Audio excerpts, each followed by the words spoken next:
Good morning, all. Let us start the next part of the chapter. In our previous class, we have completed types of desert and life in desert area. Then we have also read about the grasslands. In North America, these are prairies, while in Africa, these are known as wells.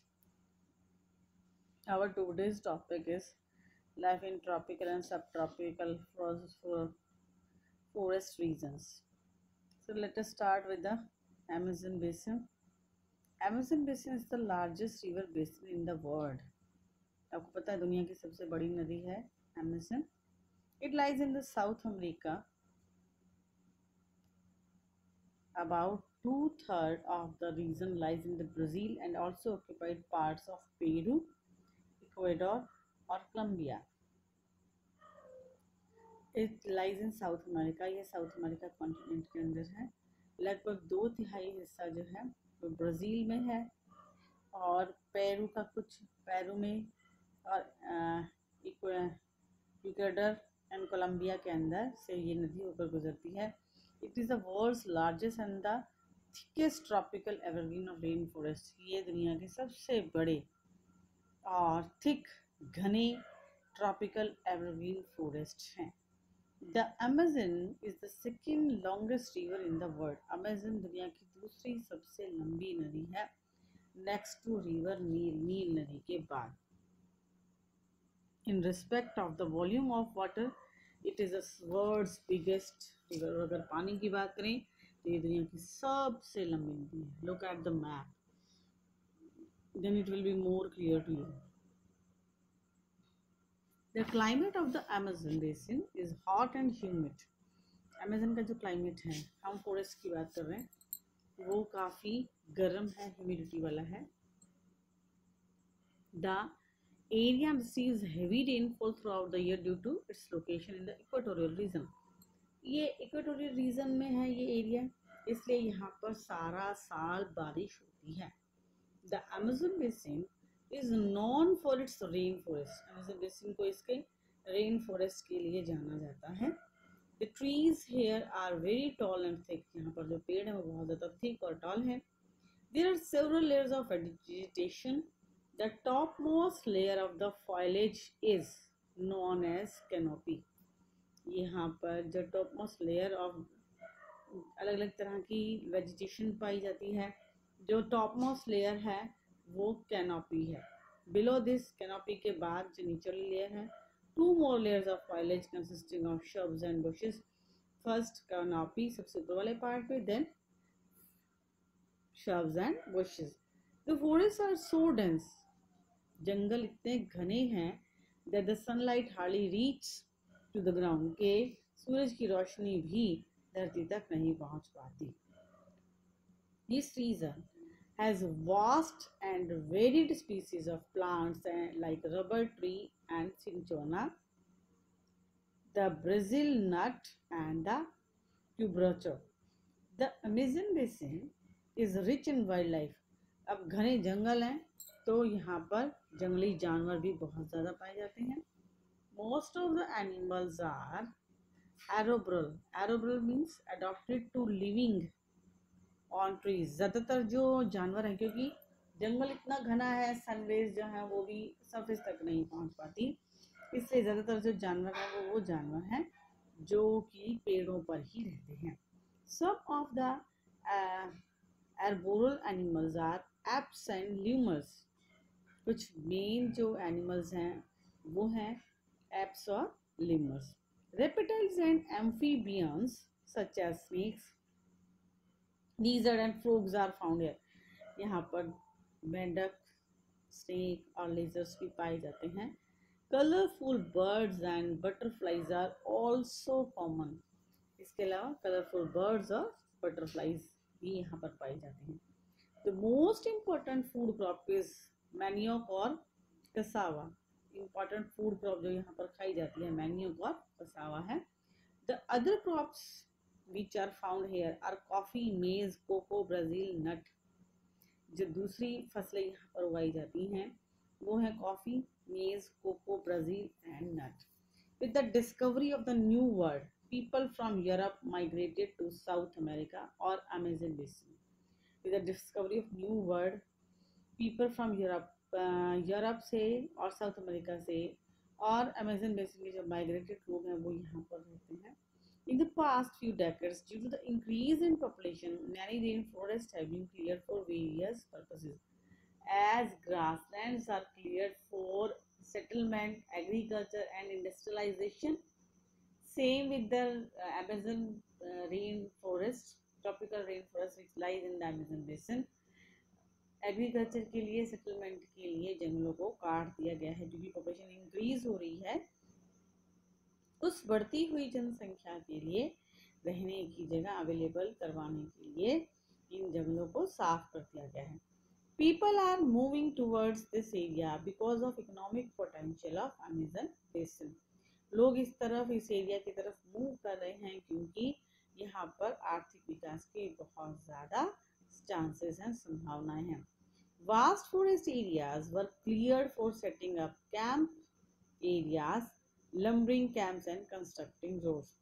Vast forest area were cleared. बहुत सारा जो basin है, ये जंगल है, वो साफ किए जा चुके हैं वहाँ पर घर बनाने के लिए और रोड्स बनाने के लिए. बहुत सारे एरिया में से जंगलों को साफ कर दिया गया है ताकि वहाँ पर रोड्स को बनाया जा सके, रेलवे ट्रैक्स को बनाया जा सके, इंडस्ट्रीज को डेवलप किया जा सके और घरों को बनाया जा सके और एग्रीकल्चर को डेवलप किया जा सके. Now next is Ganga Brahmaputra basin. It lies in India. The Ganga is the major river of the Indian subcontinent. Ganga Bharat उपमहाद्वीप की एक प्रमुख नदी है. The length of Ganga is about 2,400 km approximate.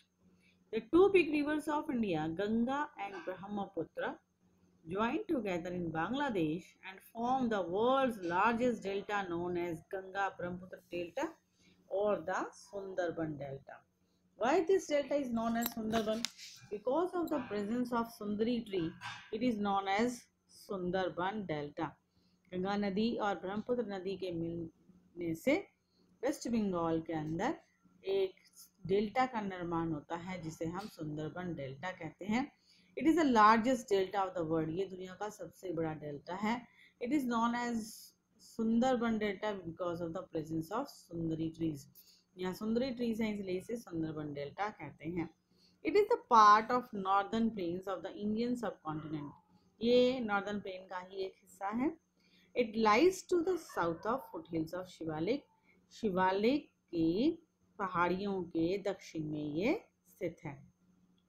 Himalaya is divided into two layers, greater Himalaya और हिमाद्री. जो सबसे ऊपर वाला हिस्सा है जो स्नो कवर्ड है उसे ग्रेटर हिमालय और हिमाद्री कहते हैं.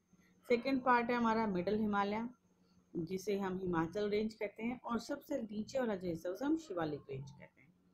It is a vast low lying plain covering a distance of about 2500 kilometre. ये एक विशाल प्लेन एरिया है जिसकी लंबाई जो लगभग 2500 किलोमीटर के एरिया तक फैला हुआ है. This plain is drained by 3 big rivers of India. ये प्लेन एरिया 3 प्रमुख नदियों से मिलकर बना है. The Indus, the Ganga and the Brahmaputra. That deposits all their fine aluminium here. Distributaries of rivers form a network of water channels and finally drain into the Bay of Bengal. ये plain area 3 प्रमुख नदियों Ganga, Indus और ब्रह्मपुत्र के मिलने से बना और ये तीनों नदियाँ यहाँ पर रिच एल्यूवियल सॉइल जो है वो बहाकर लाई जिसकी वजह से यहाँ पर खेती संभव है. इनमें इनकी कुछ डिस्ट्रीब्यूटरीज हैं जो किस एरिया को वाटर अवेलेबल करवाती हैं और आखिर में वो कहाँ मिल जाती हैं, बे ऑफ बंगाल में. Northern plain includes the state of Haryana. Northern plain के अंदर हरियाणा, उत्तर प्रदेश, बिहार, वेस्ट बंगाल और असम आते हैं. Reverse carry huge amount of sediments with them. नदियाँ अपने साथ बहुत ज़्यादा मात्रा में सेडिमेंट्स या सिल्ट बहाकर लाती हैं. which make the soil of this plain very fertile. और उसकी वजह से, इन सेडिमेंट्स की वजह से, सिल्ट की वजह से ये प्लेन एरिया बहुत ज़्यादा फर्टाइल है. The climate of Ganga Brahmaputra basin is hot and humid. Ganga Brahmaputra basin का जो क्लाइमेट है वो बहुत ज़्यादा गर्म है. Rainfall is heavy but mainly concentrated during the 3 months of the monsoon. वैसे तो बहुत ज़्यादा बारिश यहाँ पर होती है, लेकिन बारिश जो है वो बेसिकली 3 मंथ्स होती है, June, July and August. That is June, July and August. The average rainfall is about 200 centimetre. यहाँ पर लगभग 200 सेंटीमीटर बारिश होती है. Look at here. Here you can see Sundarban delta. देखिए बांग्लादेश के अंदर है ये और इसका कुछ हिस्सा इंडिया के अंदर है. क्लियर है. नेक्स्ट आ जाता है हमारा the Ganga Brahmaputra basin is covered with tropical deciduous forest. Ganga Brahmaputra basin is covered with tropical deciduous forest.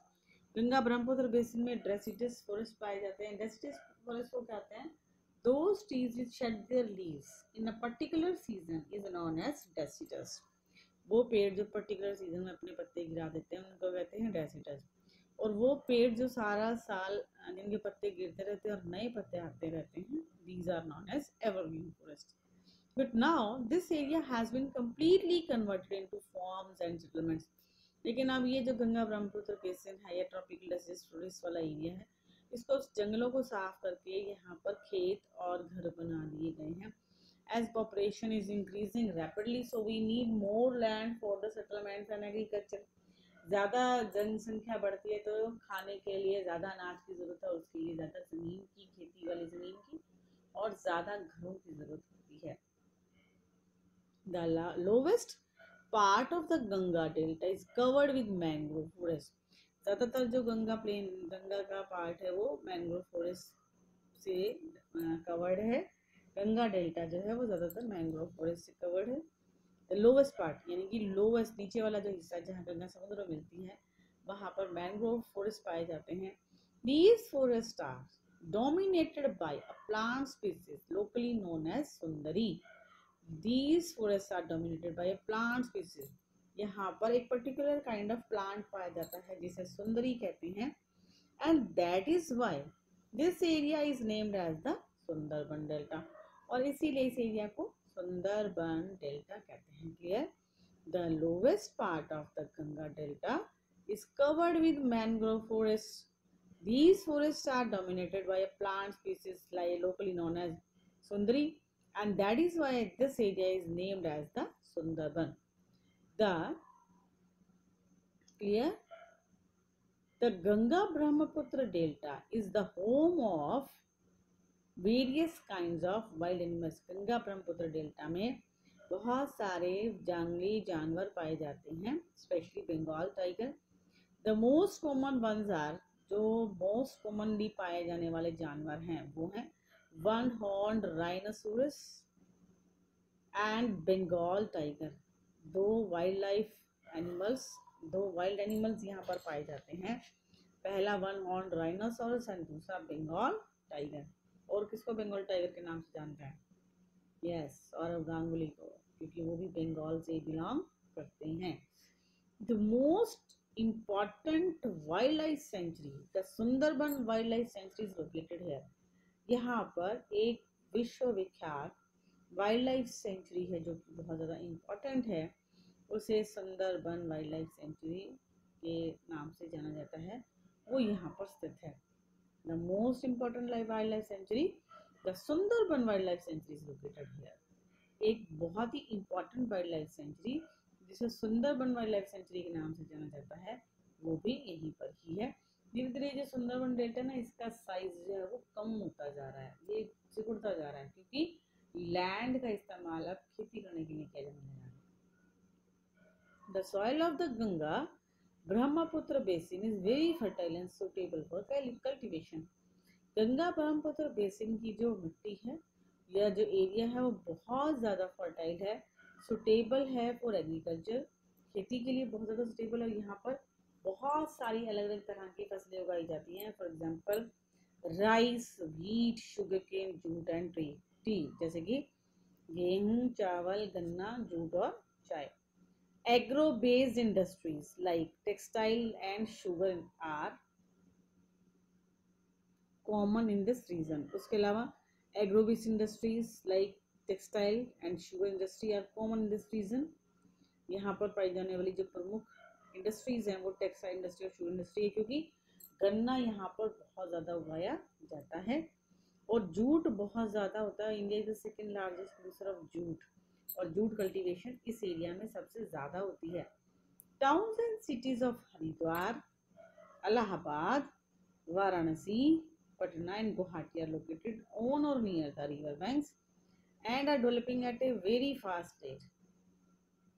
Towns and cities of Haridwar, Allahabad, Varanasi, Patna, Guwahati, ये वो प्रमुख शहर हैं जो कि गंगा नदी के किनारे हैं और ब्रह्मपुत्र नदी के किनारे हैं, and are developing at a very fast rate, और बहुत तेज़ी से इस क्षेत्र का विकास हो रहा है, इन शहरों का विकास हो रहा है। In our next class we will do the keywords or short answer type question or book exercise of this chapter.